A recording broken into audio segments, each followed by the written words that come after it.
La Segunda Guerra Mundial. Eventos, personajes, tecnología. Le doy la bienvenida a nuestro episodio del día de hoy. Episodio 50. Introducción a Guadalcanal y campos de concentración. Pero no donde usted cree. Como siempre empiezo por agradecer a mis oyentes. Esta semana despachamos los jarros térmicos para quienes ganaron el sorteo entre quienes contribuyeron financieramente para el podcast. Se aprecia mucho su apoyo, tanto financiero como dándome puntajes y comentarios en la plataforma en que escucha mi podcast. Nuestro episodio del día de hoy empieza con un tema del que he querido hablar desde hace algunos episodios, pero siempre se me acaba el tiempo. Como ya pronto regresamos a Europa, quiero asegurarme de que es cubierto en esta etapa de la guerra. Como he mencionado en episodios previos, antes del ataque a Pearl Harbor, la idea occidental del Japón es que es una nación muy por debajo de Occidente en varias categorías. Su tecnología es el resultado de tecnologías obsoletas cedidas a ellos por alemanes, británicos, franceses y estadounidenses. Su maquinaria de guerra, por lo tanto, no debería ser un problema para los occidentales. La imagen del combatiente japonés es de debilidad y de ser limitado físicamente. La característica más mencionada es su pobre visión. Seguramente esto se asume como resultado de la forma de sus ojos. Estos comentarios, sin duda, encubren una percepción de superioridad. Cuando se inicia la guerra en el Pacífico, estadounidenses y británicos aprenden en menos de una semana que sus prejuicios respecto a los japoneses, sus fuerzas armadas, su equipo bélico y su estrategia están completamente equivocados. El precio de este aprendizaje es que los japoneses en unas pocas semanas ya dominan el Pacífico, mientras continúan su expansión. En los meses siguientes, los estadounidenses sufren la capitulación más grande de su historia militar en las Filipinas, y los británicos sufren la que Winston Churchill considera la peor derrota militar de la historia británica, la capitulación de Singapur. Como amos de los mares, los japoneses dominan el combate con sus portaaviones. Se presenta en los meses iniciales de la guerra la oportunidad para que las fuerzas navales combinadas, británicas, holandesas, estadounidenses y australianas, se enfrenten a las fuerzas navales japonesas en condiciones similares en número y composición, ya que en el caso de batallas específicas los portaaviones japoneses no se encuentran en el área. Los aliados finalmente podrán combatir en igualdad de condiciones. El resultado final de esta batalla, una inapelable victoria japonesa. El resultado final de estos combates es tan devastador que esta fuerza combinada deja de existir. Los japoneses son imbatibles y no hay señales de que su campaña de conquista pueda ser detenida. Esta guerra, que se suponía no sería demasiado complicada, está resultando en derrotas en seguidilla sin que se encuentre la forma de adecuadamente devolver el golpe a los japoneses. Es aquí cuando a alguien se le ocurre cómo hacerlo. Con los japoneses controlando el Pacífico en estos primeros meses de la guerra, están en libertad de desplazarse hacia donde quieran, y esto por supuesto incluye la posibilidad, aunque en realidad tremendamente remota, de ataques o de una invasión al territorio continental estadounidense. En 1917, en un esfuerzo por controlar la migración hacia los Estados Unidos de América, el Congreso estadounidense emite una ley en la que se exige que quienes emigren al país tengan un nivel cultural mínimo, que sepan leer, y se establecen impuestos específicos para los migrantes. Esta ley específicamente excluye a asiáticos de la posibilidad de emigrar a los Estados Unidos de América. En este momento se excluye de este grupo a japoneses y filipinos, quienes todavía tienen la posibilidad de emigrar. En 1924 se expande esta ley para que ahora incluya a los japoneses. De acuerdo a la ley, quienes no sean potencialmente elegibles para adquirir la nacionalidad estadounidense no pueden ingresar al país. Esta ley deja en el limbo a japoneses que ya se encuentran en los Estados Unidos de América, quienes permanecen en el país pero ya no son elegibles para nacionalizarse. Como la guerra contra el Japón va mal y siguen avanzando en el Pacífico, el temor a una invasión se incrementa. Si esa invasión se va a producir, ocurrirá con ayuda desde el territorio. Y los potenciales cómplices son fáciles de identificar.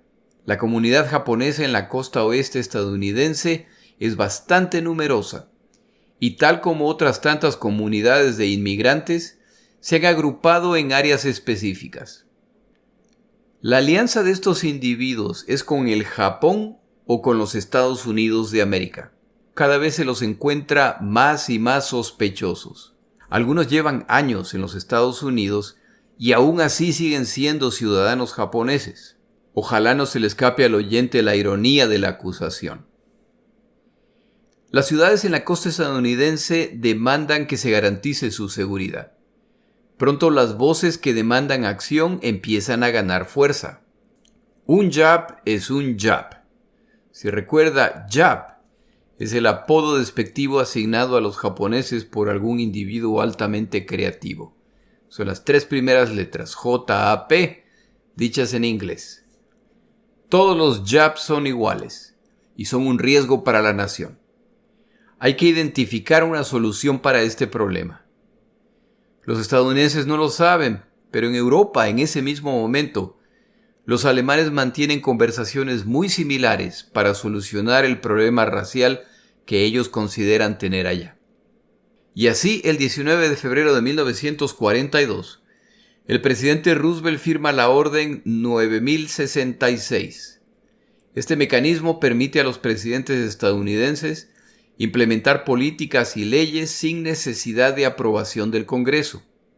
Esta orden busca evitar actos de espionaje en la costa oeste de los Estados Unidos, y su resultado principal es la creación de campos de concentración en varios estados, pero principalmente en California, Oregón y Washington, en los cuales vivía un número significativo de japoneses, muchos de los cuales ya eran ciudadanos estadounidenses. Cerca de 120,000 ciudadanos estadounidenses de ascendencia japonesa o que continúan siendo ciudadanos japoneses son forzosamente trasladados a estos campos que se construyen a toda velocidad.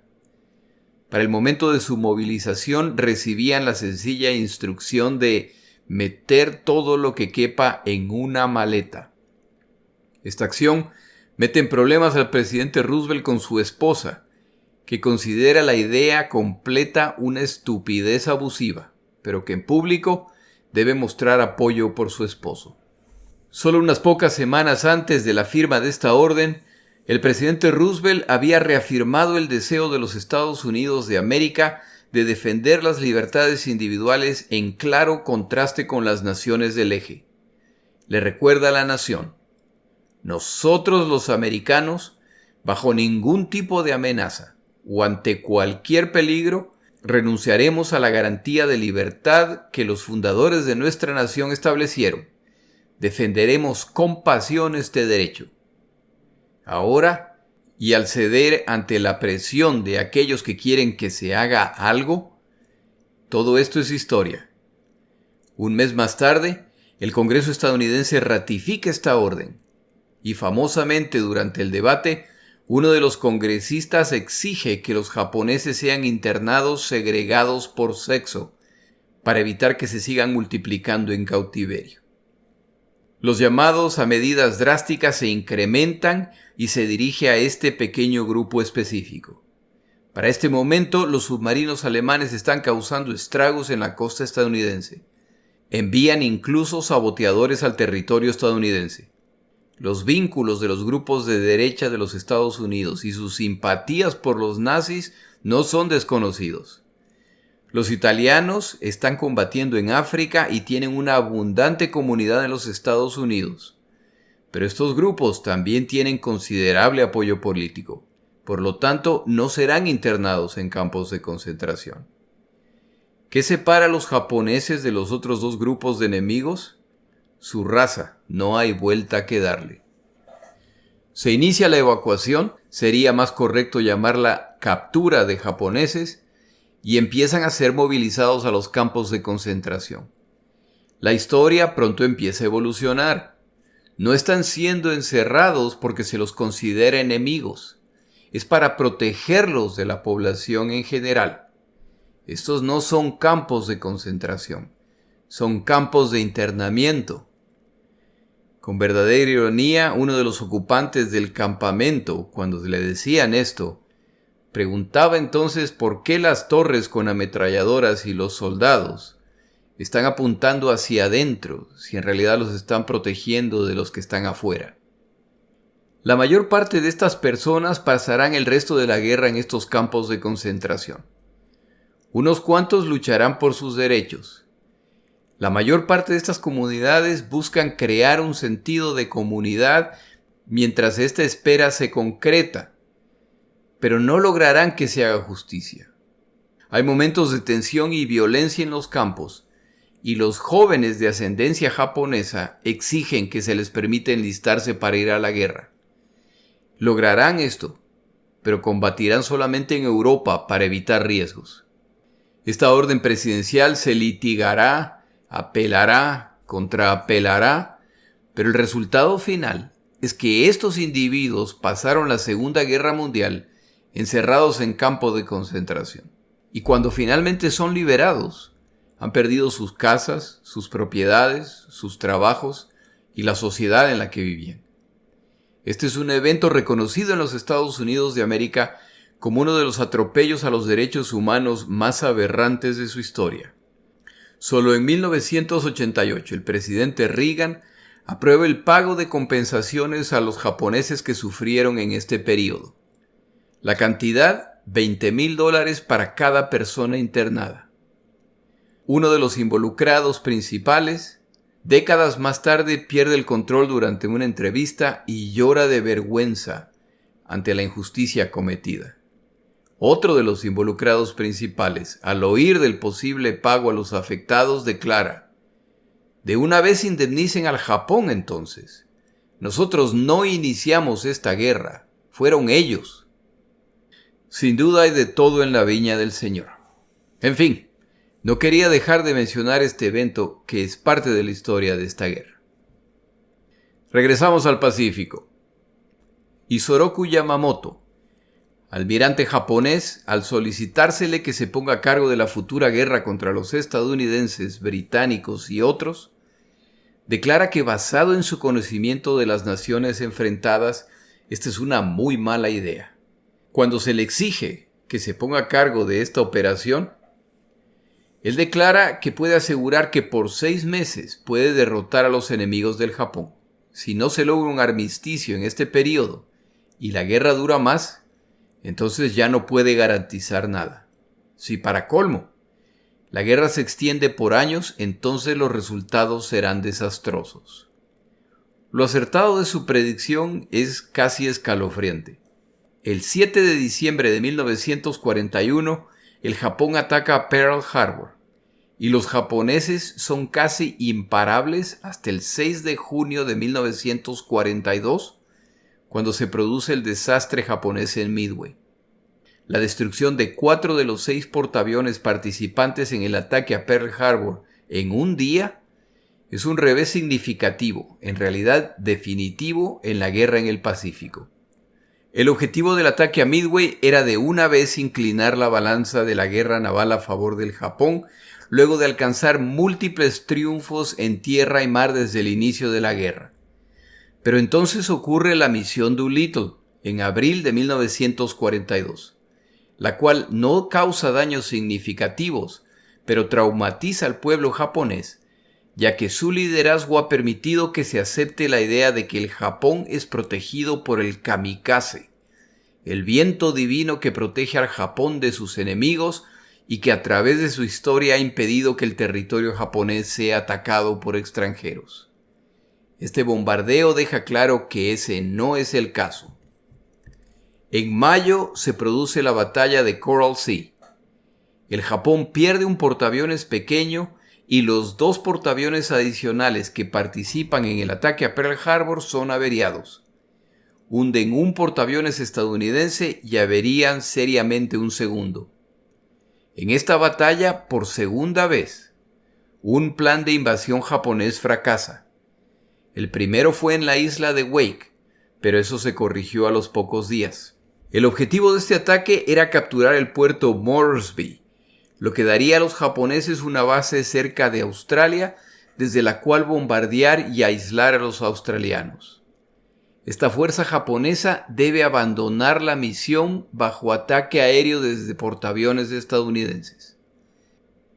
Llega entonces la operación de Midway en junio, en que los japoneses buscan emboscar a los portaaviones estadounidenses. Antes de revisar los detalles de lo ocurrido a continuación, tomamos una pausa.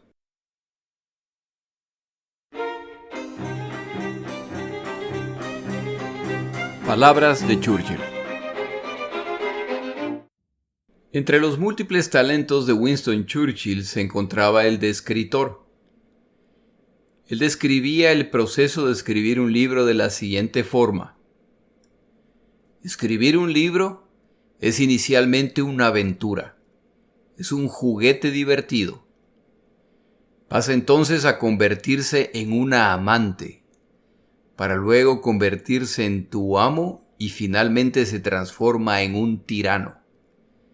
La última etapa es que cuando ya empiezas a resignarte a tu labor de sirviente, decides entonces matar al monstruo y se lo lanzas al público. Guardando las inmensas distancias entre Churchill y yo, y entre escribir un libro y grabar un podcast, como que se parecen las sensaciones.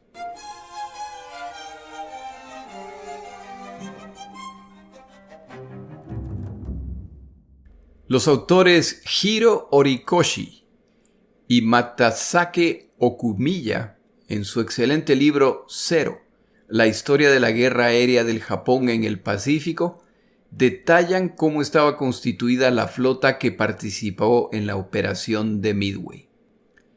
El almirante Yamamoto reunió una impresionante fuerza de ataque para el ataque a Midway. Las fuerzas navales que participaron en las distintas fases del ataque era de 350 embarcaciones de todo tipo. El tonelaje total de ese grupo excedía el 1,5 millones de toneladas. Para los ataques aéreos planeados se contaba con más de 1,000 aviones y más de 100,000 oficiales y combatientes operaban estos navíos y aviones. Como ya se ha relatado en otro episodio, lo ocurrido es que los emboscadores resultan emboscados. En esta breve batalla, los japoneses pierden 4 de los portaaviones que participaron en el ataque a Pearl Harbor y logran hundir apenas un portaavión estadounidense. En el Japón, se promociona el triunfo japonés en las Aleutianas. Si recuerda, el ataque a Midway empieza con un ataque de distracción en las islas Aleutianas, miles de kilómetros al norte. Tal como cualquier otra nación en estas circunstancias, las derrotas serias se ocultan a la nación mientras se promocionan las victorias, por insignificantes que sean. Considera la información que acabo de compartir. En un periodo de 2 meses, entre abril y junio de 1942, el territorio japonés es bombardeado. En mayo pierden uno de los 10 portaaviones y les averían 2 más, y en junio pierden 4 portaaviones. Si suma todo esto, en 2 meses, el 70% de la flota de portaaviones ha sido destruida o averiada. Estos números no muestran una pérdida tan o más importante que el equipo. El Japón está perdiendo aceleradamente a sus mejores pilotos y a las altamente especializadas cuadrillas de mantenimiento que eran fundamentales en estos triunfos. A este ritmo, es claro que se acerca un desastre si no se cambia la estrategia. Los japoneses todavía tienen una flota naval comparable a los estadounidenses. La diferencia es que el Japón no puede reemplazar las embarcaciones perdidas con la velocidad con la que las reemplazan los estadounidenses, los cuales no solamente planean reemplazar lo perdido, sino construir una fuerza abrumadora, como se explicó a través de un video en YouTube en un episodio previo. El tiempo se le acaba al Japón para desarrollar una doctrina de guerra naval que les permita al menos conservar lo conquistado.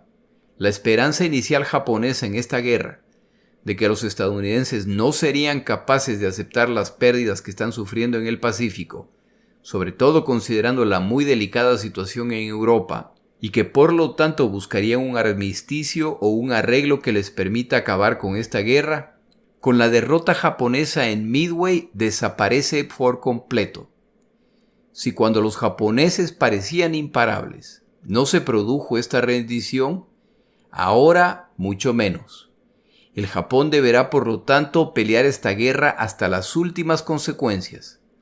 Ahora tienen que decidir cómo hacerlo, una vez que han perdido el Kido Butai, su fuerza de portaaviones que era el centro de su estrategia ofensiva. Los japoneses llegan a una doble conclusión respecto a cómo lograr esto. La primera es que no pueden perder más portaaviones, por lo que deben utilizarlos con mucho más cuidado solo en operaciones de alto impacto estratégico y en que el triunfo es casi seguro.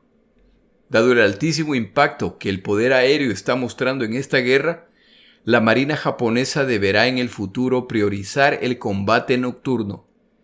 Afortunadamente para los japoneses, llevan años preparándose y desarrollando equipos y tácticas para este tipo de guerra. Esta estrategia cancela la ventaja aérea de sus enemigos a través de sus portaaviones.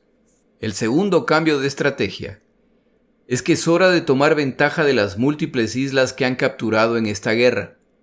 Si la Marina japonesa ya no tiene la misma libertad para patrullar el Pacífico, entonces esas patrullas ahora se harán desde aeródromos y puertos de aguas profundas, donde se reubicarán la Fuerza Aérea y la Armada japonesa. Es hora de identificar estas islas de características ideales.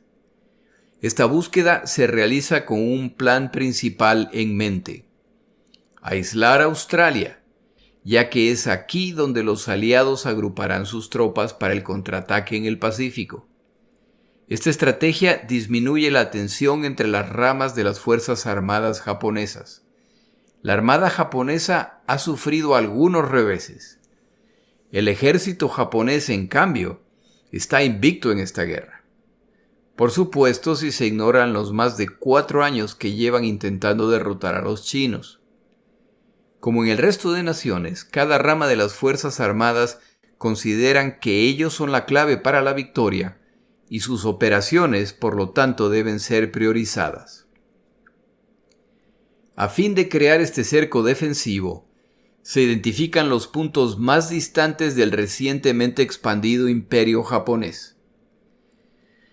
El límite al norte serán las Aleutianas, al este las Islas Marshall, al oeste China y Birmania, y al sur Rabaul y la costa de Nueva Guinea.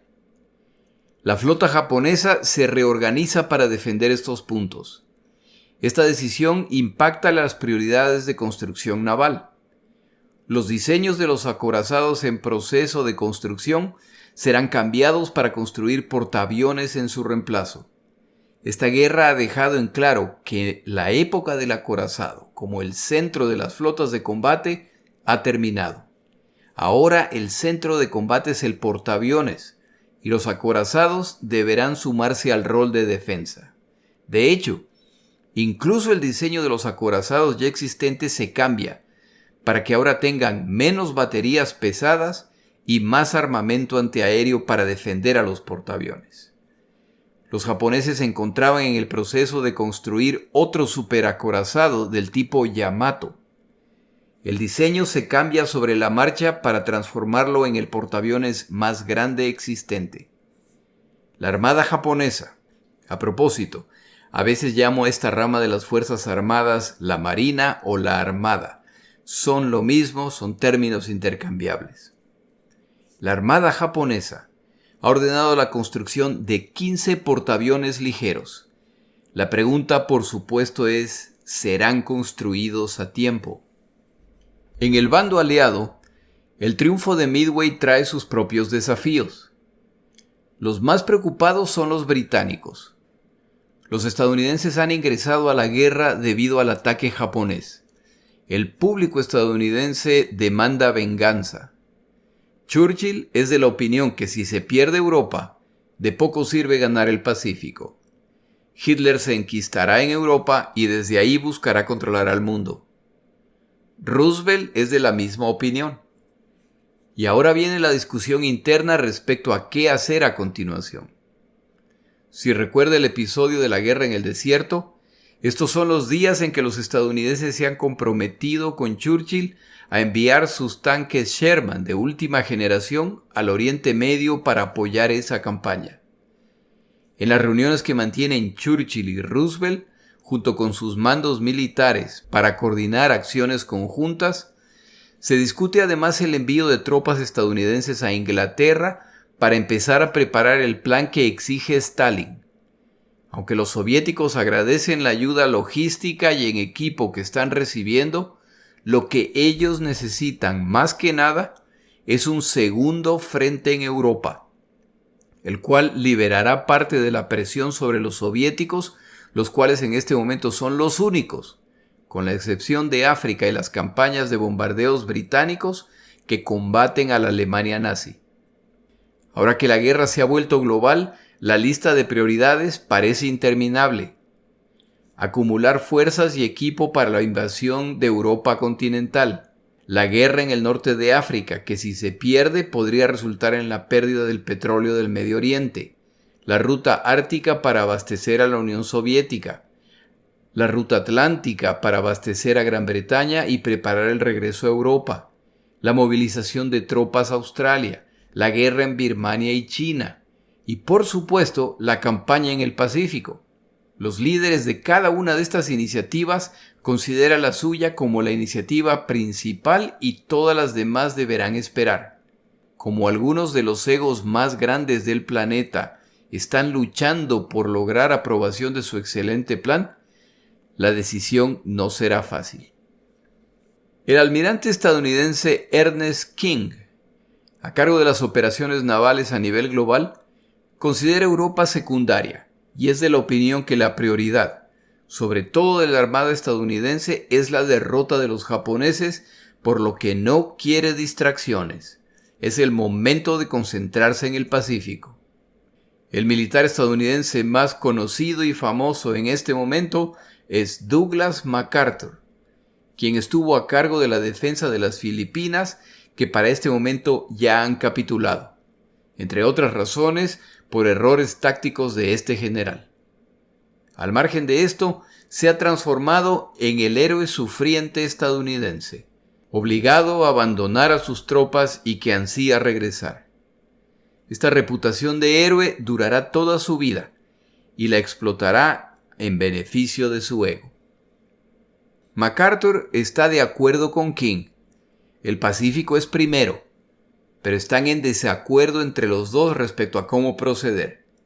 El almirante King es de la opinión que hay que ir directamente hacia Japón, destruyendo a la marina japonesa en el proceso. Esto aísla a los combatientes japoneses en las islas en las que se encuentran, lo que impedirá que impacten la guerra. El plan de King, por supuesto, llenará de gloria a la marina estadounidense al ser ellos quienes derrotan al Japón. MacArthur está en desacuerdo con el plan.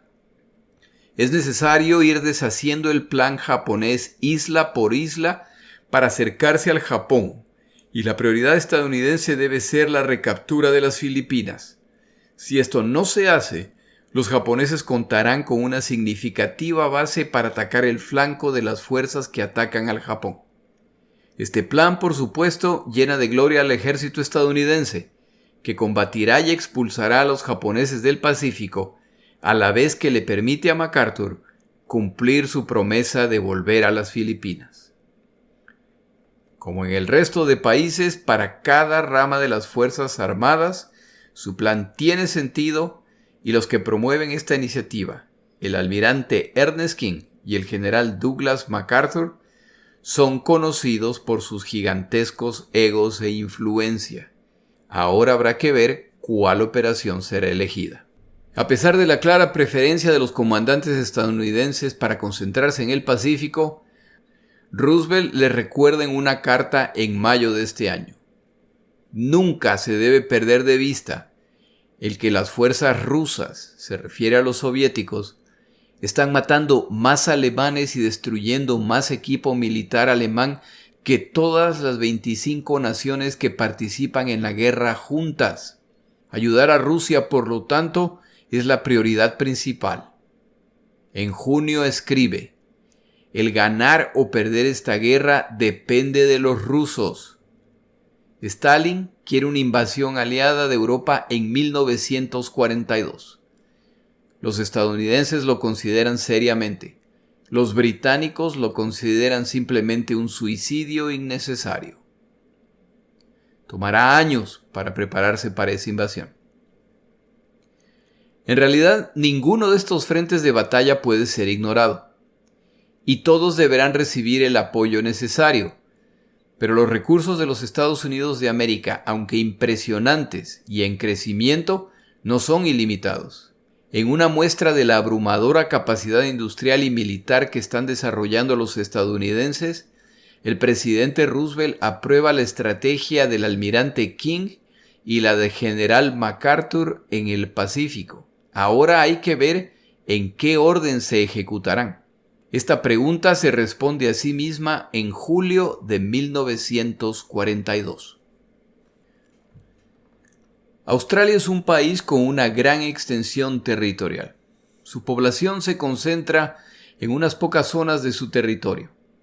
Las vastas áreas costeras de Australia, que tienen baja intensidad poblacional, requieren monitoreo, por lo que en la década de 1930, el gobierno australiano empieza a desarrollar un sistema de observadores costeros, un grupo de individuos, la mayor parte civiles, a los cuales se entrena en el uso de radios entregados por el gobierno para que provean reportes periódicos de novedades o emergencias. Estos observadores han sido entrenados además en códigos secretos en caso deban reportar novedades de otro tipo. Cuando arranca la Segunda Guerra Mundial, estos reportes pasan a incluir situaciones tales como: se están produciendo vuelos continuos de aviones extranjeros sobre el territorio, una flota extranjera se está agrupando en la costa, ha desembarcado una fuerza militar, etc. En caso de invasión, estos individuos han sido instruidos en que su tarea no es interferir, mucho menos combatir. Han sido entrenados para simplemente internarse en la selva o en áreas rurales, vivir de la tierra y con los nativos, y empezar a utilizar las habilidades de codificación y comunicación aprendidas para enviar información respecto a la fuerza invasora. Como los miembros de esta fuerza son granjeros, misioneros, comerciantes, empleados públicos, maestros, que son conocidos por los habitantes de la zona, esta tarea se simplifica. Al menos esa es la idea. Los australianos extienden esta práctica a las islas de la zona en que tienen intereses comerciales. A medida que los japoneses invaden islas en el Pacífico, estos observadores empiezan a jugar su papel. Sus historias las relata Eric Feld en su libro Los observadores costeros, The Coast Watchers. El señor Feld da los detalles de esta operación llamada Ferdinando, como el toro de la película infantil. El nombre no es accidental, tal como el toro de la historia que se negaba a participar en las corridas de toros. Creo que esa es la historia, nunca la he visto. Su tarea es estar alerta y reportar novedades. Este libro relata la historia de múltiples observadores y parece un libro de acción y de espías del mejor nivel. Cuando los japoneses se dan cuenta de que sus operaciones están siendo observadas y reportadas, esa es la única explicación para la falta de sorpresa, sospechan de informantes ubicados en las islas que han ocupado. Cuando empiezan a interceptar comunicaciones radiales en código, y hay ocasiones en que las transmisiones son seguidas por ataques aliados, entonces queda claro que deben eliminar a quienes las están emitiendo. El desenlace de estas persecuciones depende de muchos factores. La habilidad del observador para esconderse y sobrevivir en la selva o áreas despobladas. La fortuna, por supuesto. Pero no hay factor más importante que la relación del observador costero con la población local. Una parte significativa de la población nativa conoce su existencia e incluso su ubicación. Los japoneses realmente quieren encontrarlos, por lo que recompensas y amenazas son parte de la motivación para que les digan dónde se encuentran estos observadores. Algunos de estos observadores no sobrevivirán. Algunos serán entregados a los japoneses por los locales. En algunos casos, lo único que se sabe respecto a qué les pasó son historias contadas por los locales respecto a las circunstancias de su muerte. Otros tendrán que abandonar aceleradamente sus equipos y escapar luego de haber cumplido su tarea. Y todos estos observadores saben que su única opción para alcanzar la seguridad permanente es una victoria aliada y esperan, por supuesto, que ésta llegue antes de ser encontrados. El plan australiano, sin embargo, tiene un defecto que los australianos no anticiparon. Los miembros de este equipo carecen de rango militar. Como sus transmisiones buscan impactar operaciones militares enemigas, al ser civiles caen bajo la categoría de espías, y aún las convenciones internacionales permiten a las naciones combatientes ejecutar a civiles que se involucran, sea como combatientes o interfiriendo a favor de una de las partes. Al hacer esto, pierden su inmunidad. A medida que la guerra avanza, el rol de los observadores sobrevivientes se expande a rescate de aviadores y náufragos aliados, incluso de apoyo a fuerzas especiales.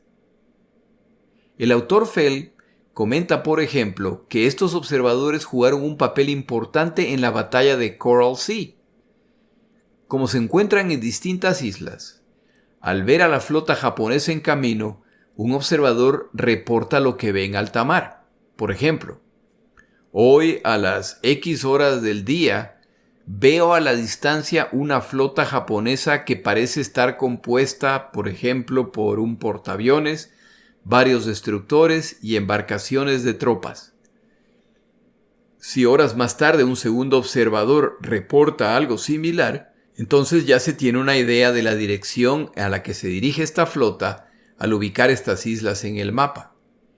En el caso de la batalla de Coral Sea, estos reportes ayudaron a los estadounidenses a ubicar sus embarcaciones en los sitios correctos para interceptar la fuerza de desembarco que se dirigía al puerto Moresby.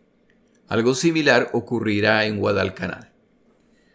Martin Clemens, el administrador asignado por la corona australiana a Guadalcanal, cumple además las funciones secretas de observador costero.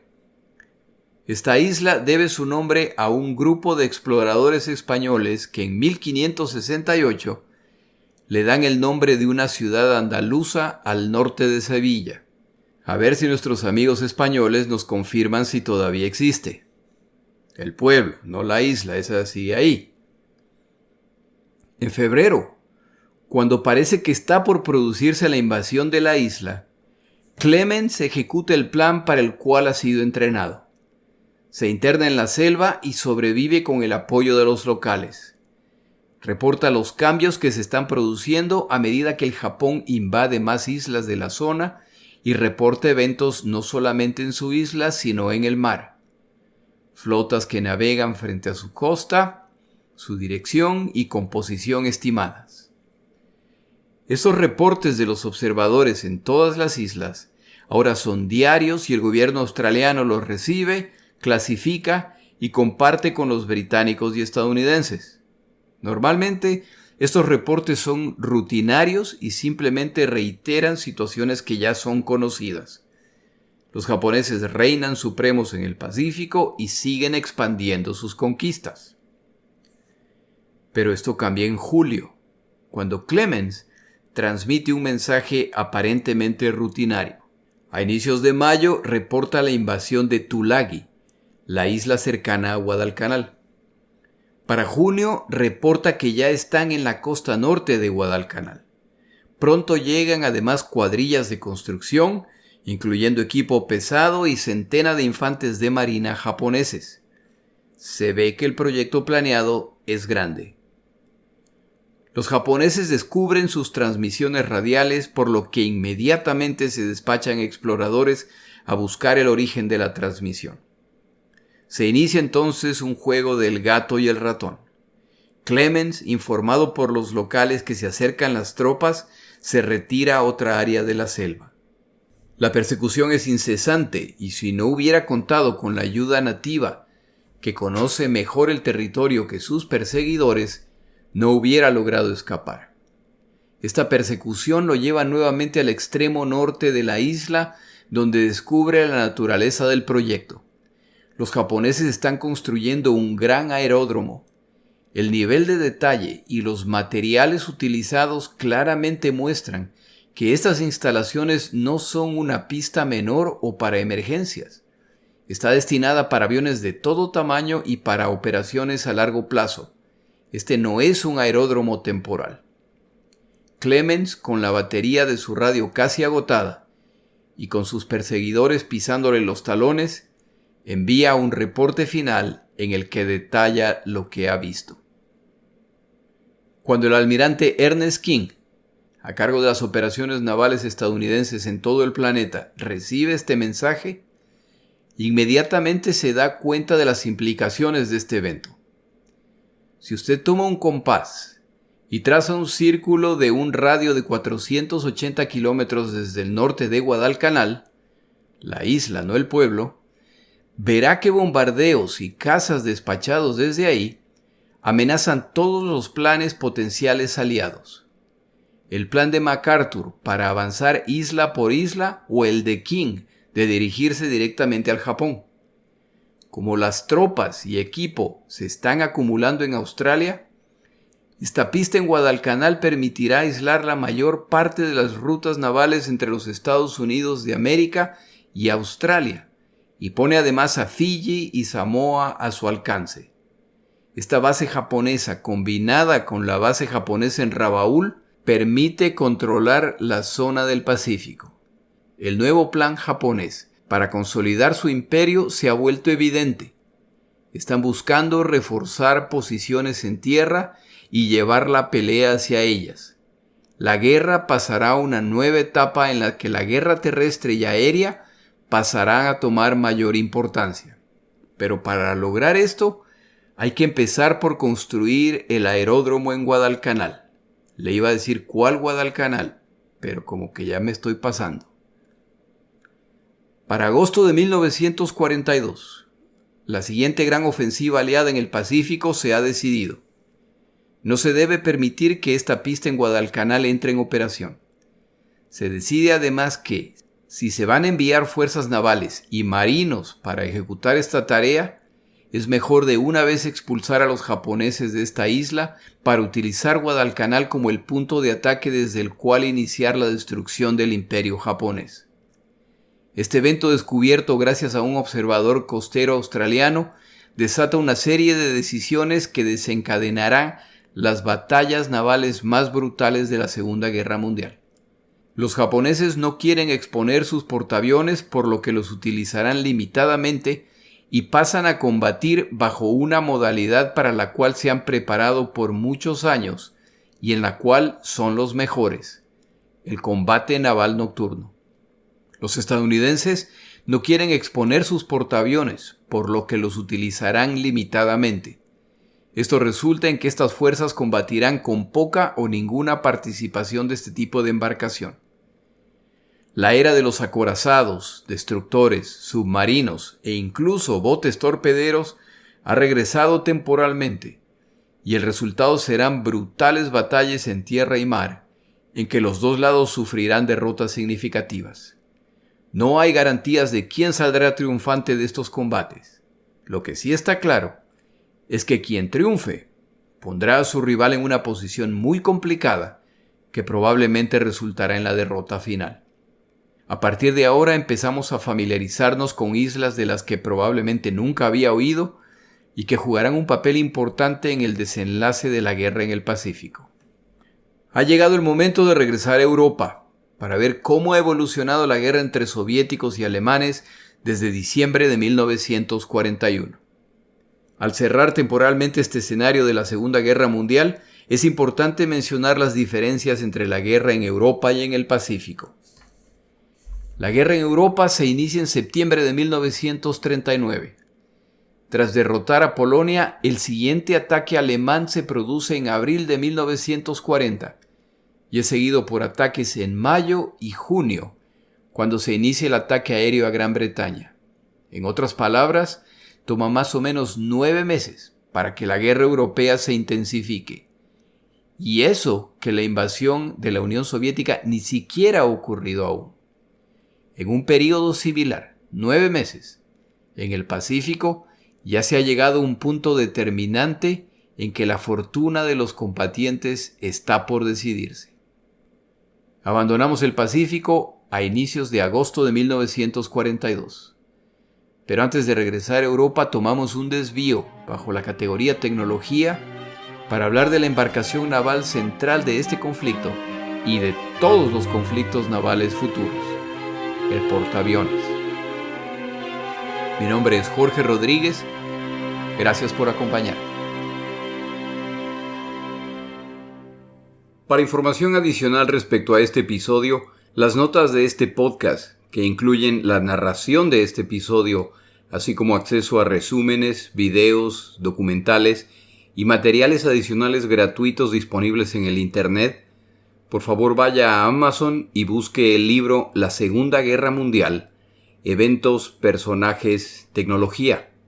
Al comprar estas notas me ayuda y me apoya financieramente. Puede encontrar información adicional en mi página web, lasegundagm.com. Muchas gracias.